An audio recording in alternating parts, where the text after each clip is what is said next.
Hello, my dear students. Once again, you are Aradhna ma'am in YouTube channel Learning with Aradhna ma'am. Before I start today's topic, I discuss today's topic. I want to inform you, beta. Very soon I will upload the very important question of the chapters from 7th standard, as some students are getting problem, because we discuss each and every chapter in detail in the class.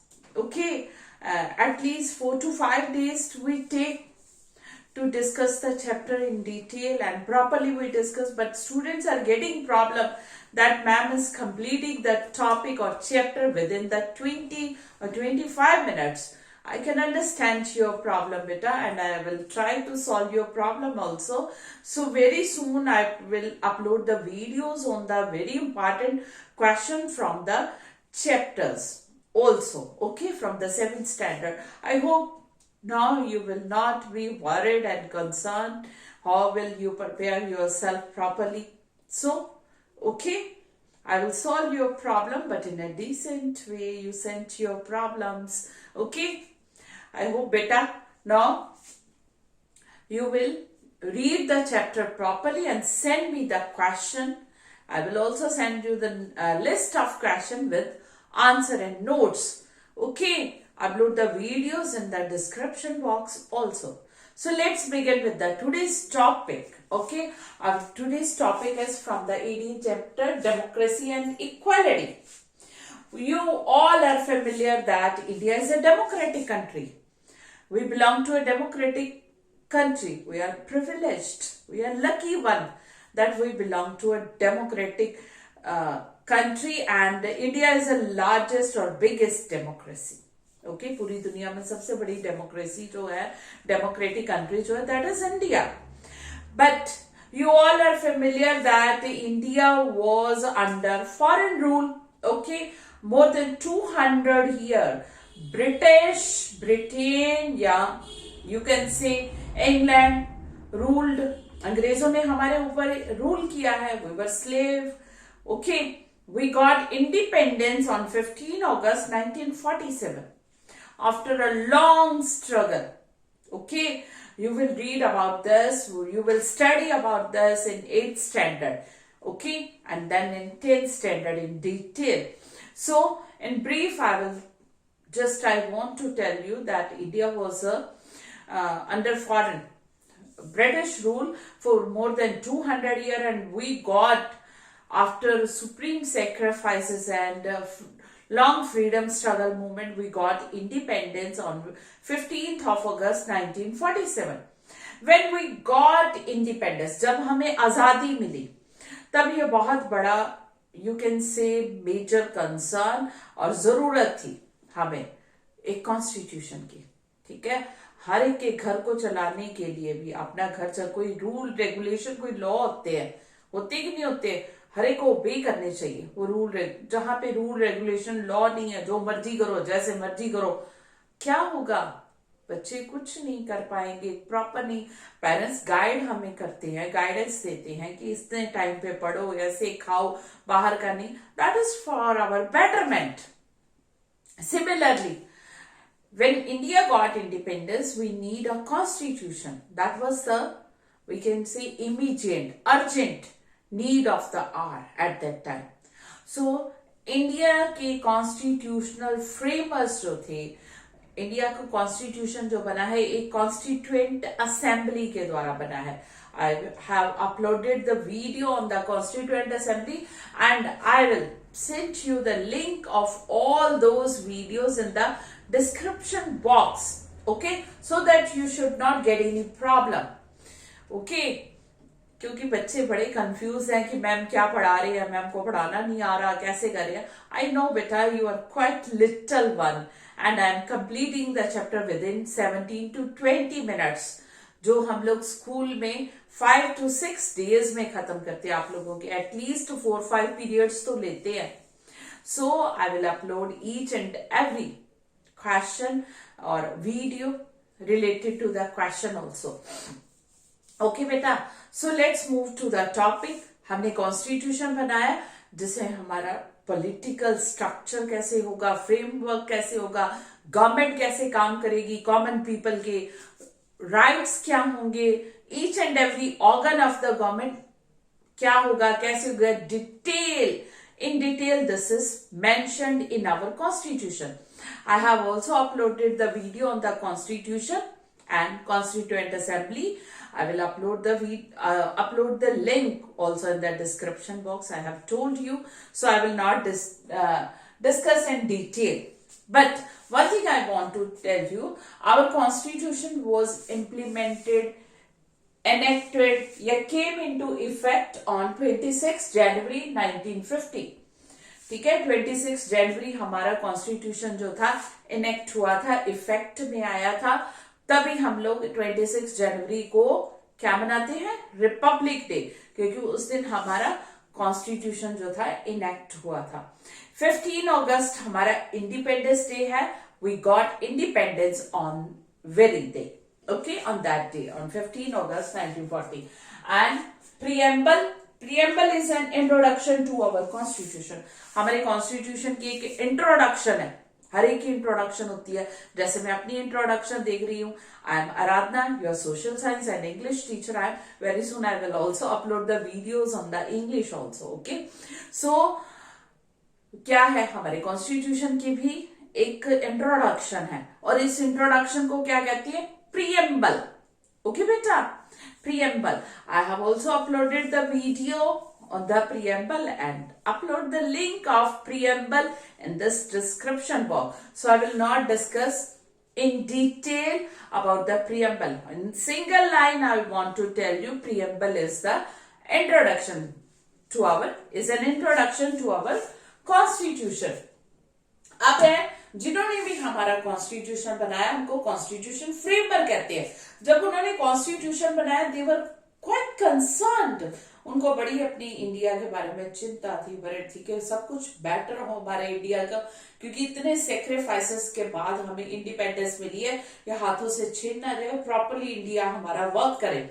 सो इसीलिए उन्होंने कुछ एक जरूरी लिखा कि जो हमारे India, सबसे पहले तो इरेडिकेट मतलब खत्म कर देना, उखाड़ फेंकना, डिस्क्रिमिनेशन, भेदभाव बहुत था हमारी सोसाइटी में। भाई आज के टाइम में इट्स अ मॉडर्न इरा, हम कहते हैं हम बड़े एडवांस हो गए technologically, we are quite okay progressed, but still discrimination society में, कास्ट को लेकर, रिलीजन को लेकर, विमेन एम्पावरमेंट की बात तो उठती है। ओके, गवर्नमेंट कुछ नहीं कर सकती जब कॉमन पीपल का माइंड सेट, मेंटेलिटी नहीं चेंज होती। ये डिस्क्रिमिनेशन अभी भी चला आ रहा है, चाहे वो कास्ट को लेकर हो, रिलीजन को लेकर हो, या ओके मैन विमेन, ओके समझिए ना।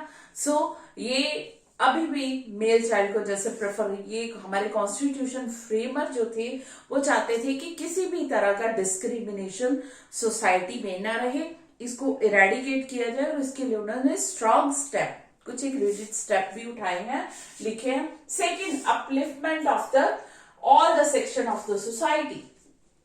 हमारी सोसाइटी में जितने भी सेक्शन है, जिस भी कास्ट, कलर, रिलीजन के पीपल है, रीजन के पीपल है, उन सबकी डेवलपमेंट हो। ये नहीं एक का हो दूसरे का नहीं।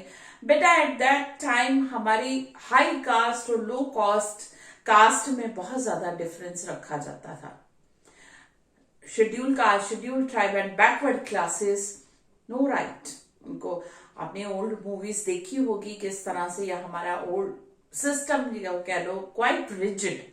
ये तो हमारे सोशल रिफॉर्मर्स हुए, we should always thankful to all those social reformer, समाज सुधारक जिसको कहते हैं, उन्होंने बहुत सुधार किए।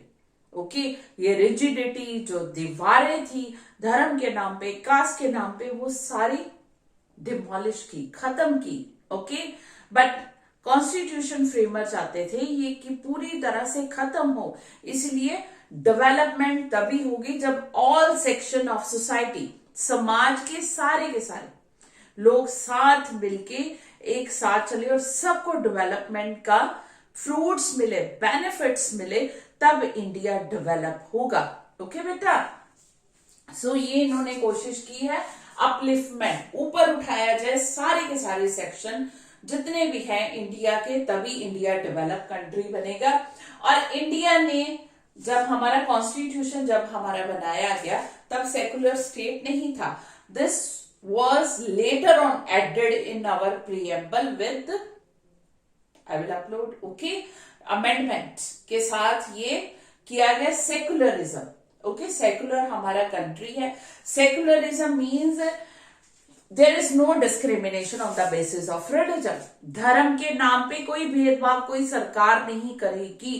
Everybody, every person is free to follow, to profess, to believe, to propagate the religion of his और हर ओन चॉइस। अपनी मर्जी के मुताबिक हम कोई भी धर्म को फॉलो कर सकते हैं, किसी को भी मान सकते हैं, किसी को भी अडॉप्ट कर सकते हैं, किसी को भी प्रोपोगेंडा कर सकते हैं और किसी के लिए भी हम काम कर सकते हैं, बट किसी दूसरे धर्म को बुरा नहीं कहना। That is the crime. Okay, तभी ये पनिशेबल है। दूसरे को गाली देंगे, हम अपनी मर्जी से जिए, पर दूसरे को बुरा कहें, गलत कहें, गालियां निकाले, चाहे धर्म हो चाहे पर्सन हो, that is the crime. Okay, so ये punishable, you can say crime हो जाएगा। हमें अब पूरी आजादी है सेकुलरिज्म के under. We can profess, propagate, believe any religion. State has no religion. हमारे कंट्री का कोई धर्म नहीं है। जैसे हमारे पड़ोसी कंट्री पाकिस्तान का इस्लाम है, यूरोपियन नेशन अपने आप को क्रिश्चियन कंट्री कहते हैं, Middle East country Islamic country है। ओके, बट हमारे अपनी कंट्री का कोई भी धर्म नहीं है। We are secular country. Okay, then next is our constitution framers.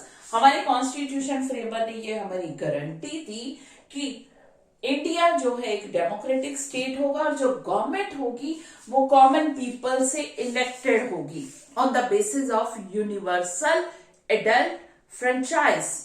I have uploaded the video on the universal adult franchise also.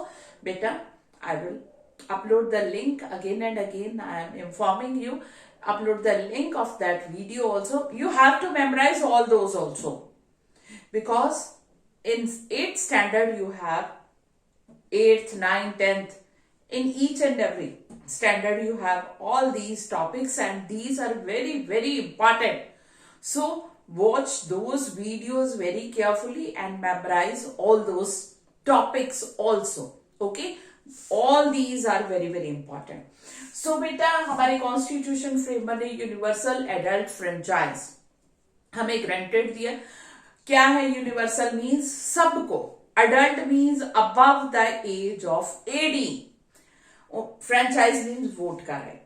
जो भी एनी पर्सन, इंडिया में कोई भी इंडियन सिटीजन होना चाहिए who is above the age of, who is the age of 18 और above the age of 18 has the right to vote without any discrimination.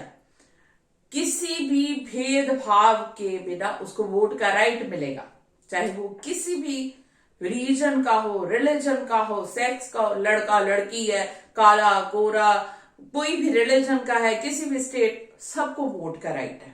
Who is above the age of 18 वो अपनी मर्जी के representative यानी कि leader चुने जो उनकी भलाई के लिए काम करते हैं।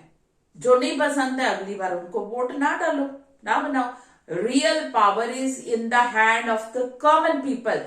यही तो हमारी स्ट्रेंथ है, यही तो हमारी पावर प्लस पॉइंट कि पावर कॉमन पीपल के हाथों में। आज किसी को भी जिता के बना सकते हैं, सुप्रीम पोस्ट पे बैठा सकते हैं, लीडर बन जाए जी हमारा।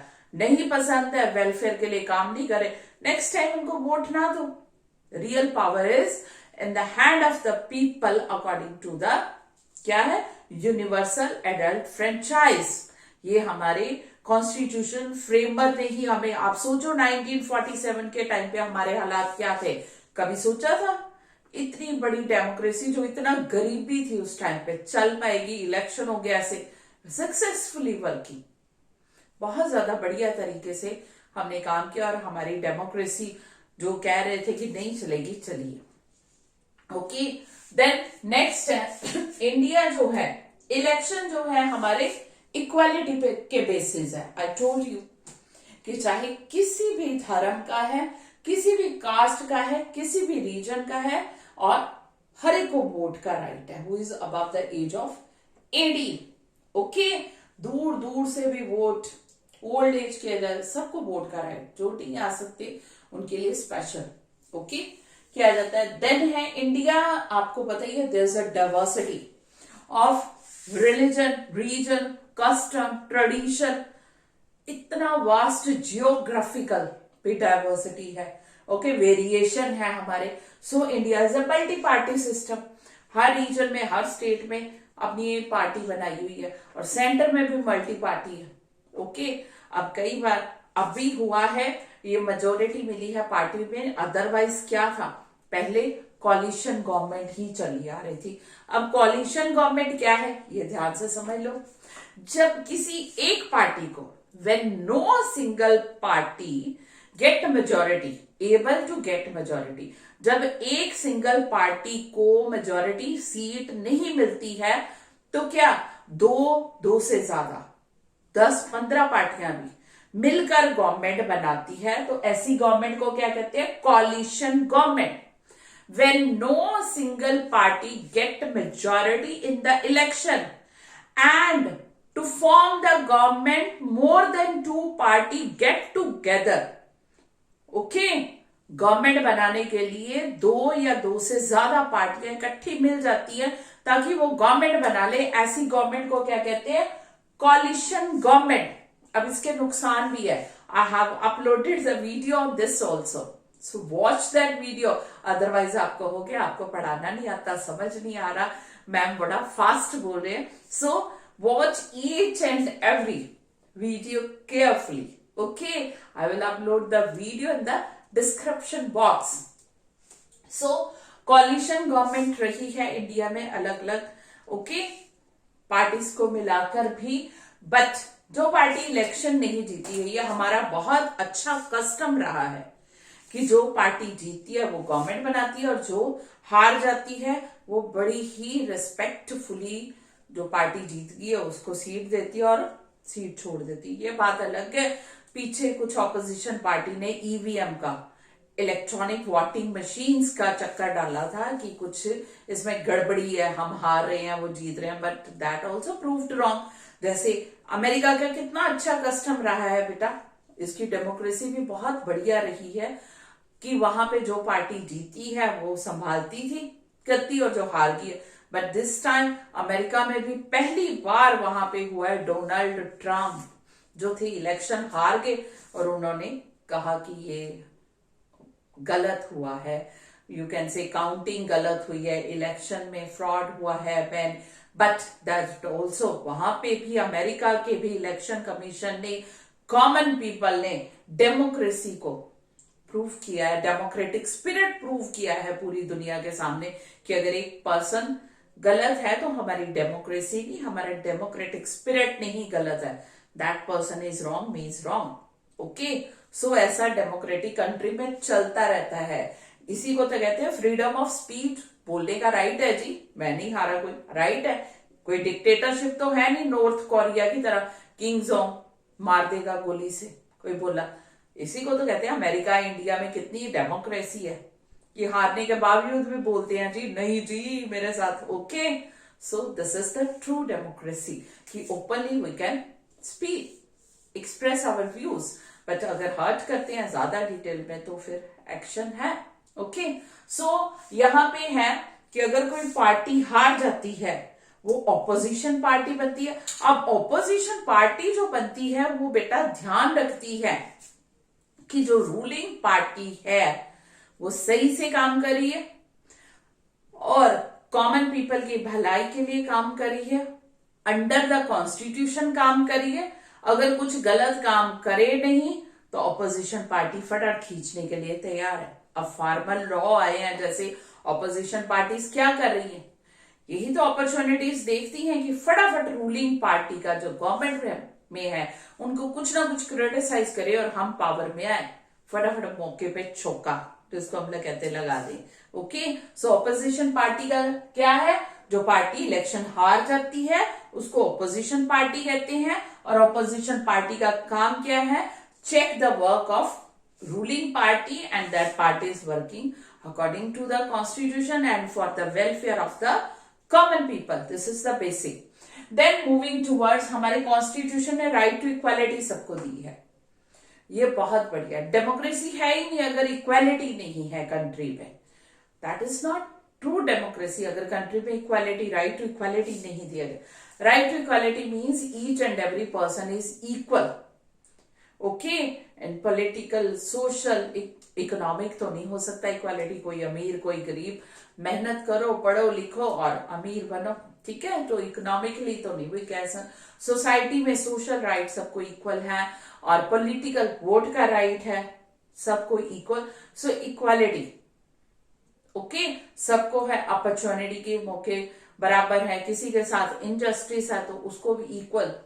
कोर्ट में किसी भी तरह से, या उसके पास पैसे नहीं है तो लीगल एड भी गवर्नमेंट देती है. इसी तरह से डिस्क्रिमिनेशन नहीं है. राइट टू इक्वालिटी के under there is no discrimination on the basis of caste, colour, creed and religion. और जो भी टाइटल्स वगैरह वो अबॉलिश कर दिए गए. टाइटल्स बेटा आप समझ लो, टाइटल्स जो थे वो अंग्रेजों के टाइम पे, when we were under the Britishers, तो वो लोगों को टाइटल देते थे, राय बहादुर, राय साहब. ये टाइटल अंग्रेजों को दिए होते थे और वो टाइटल्स उनको देते जो उनकी चमचागिरी करते थे, जो काम करते थे उनके लिए. बट इंडिपेंडेंस के बाद ये टाइटल खत्म कर दिए गए. अब ब्रेवरी के अवार्ड्स मिलते हैं. स्पोर्ट्स पर्सन, पता है ना, अलग अलग फील्ड में जो अच्छे, मिलिट्री में है तो ब्रेवरी के अवार्ड मिलते हैं. अगर स्पोर्ट्स में किया तो स्पोर्ट्स अवार्ड्स मिलते हैं. अलग अलग अवार्ड्स है.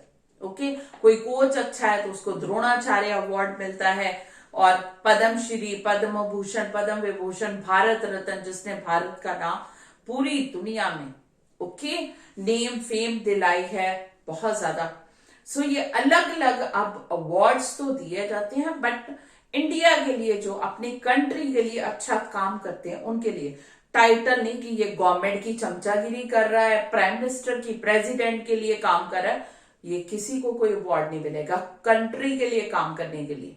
ठीक है. So right to equality means किसी को स्पेशल टाइटल नहीं दिए जाएंगे. No discrimination on the basis of colour, caste and creed. All are equal before law. कानून के सामने सब बराबर है.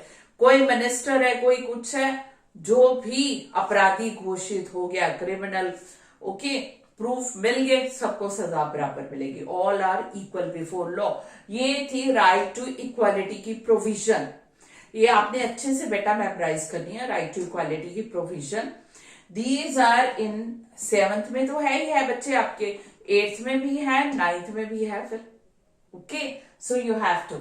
अब गवर्नमेंट ऑफ इंडिया जो है implemented the provision.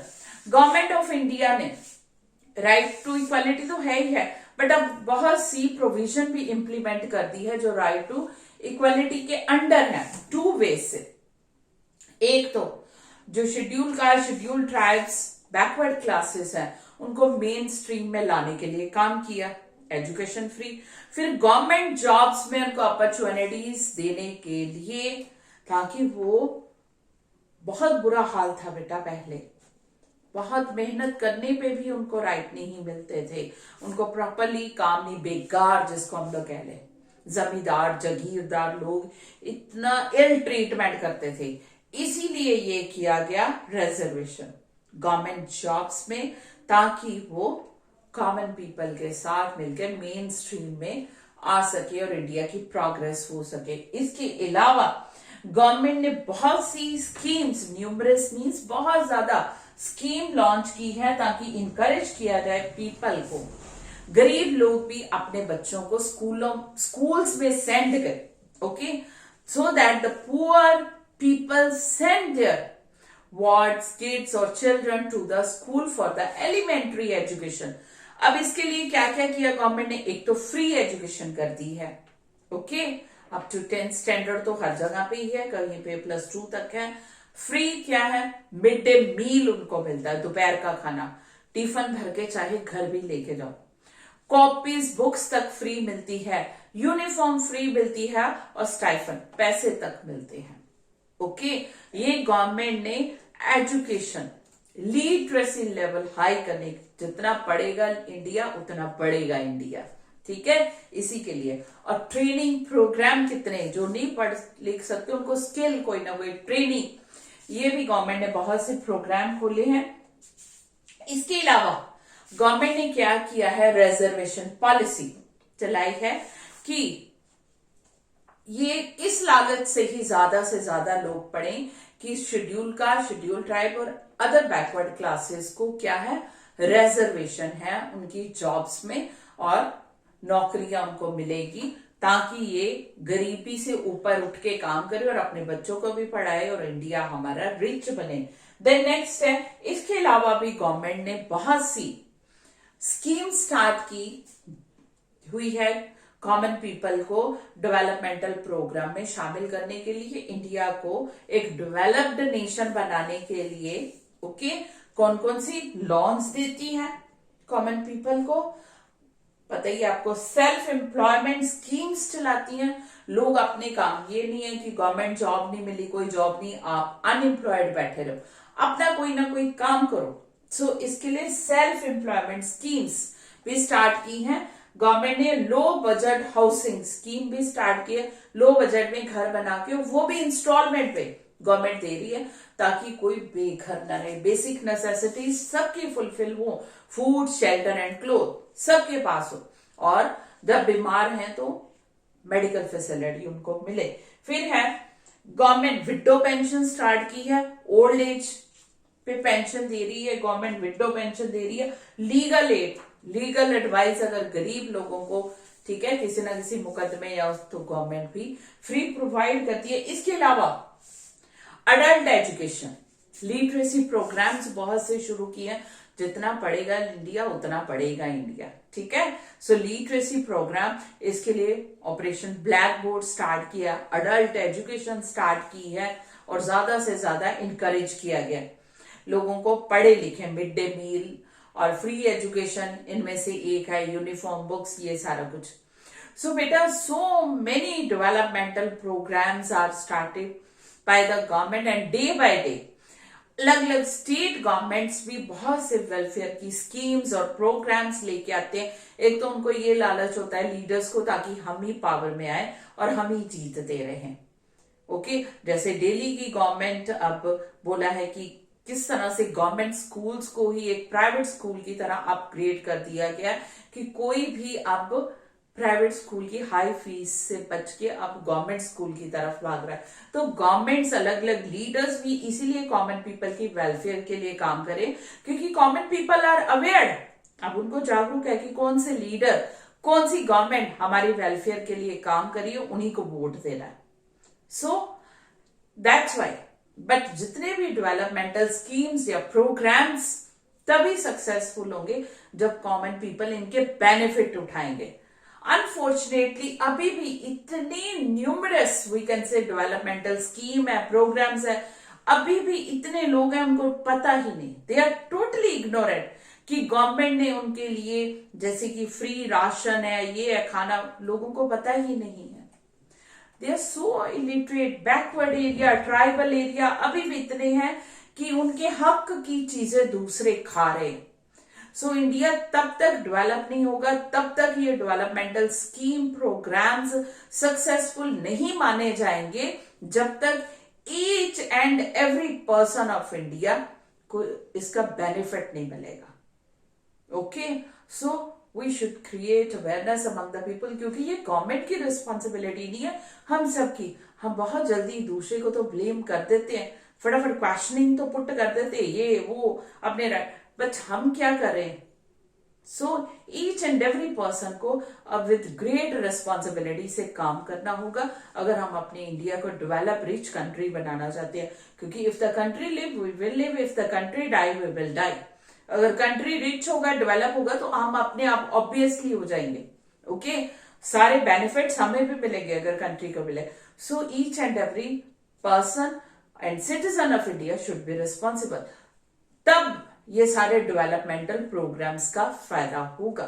Okay, that's all for today's topic. I hope you understood each and every point of today's topic, and Before leaving, I want to remind you, I will send the link of all those videos which are related to this topic in this description box.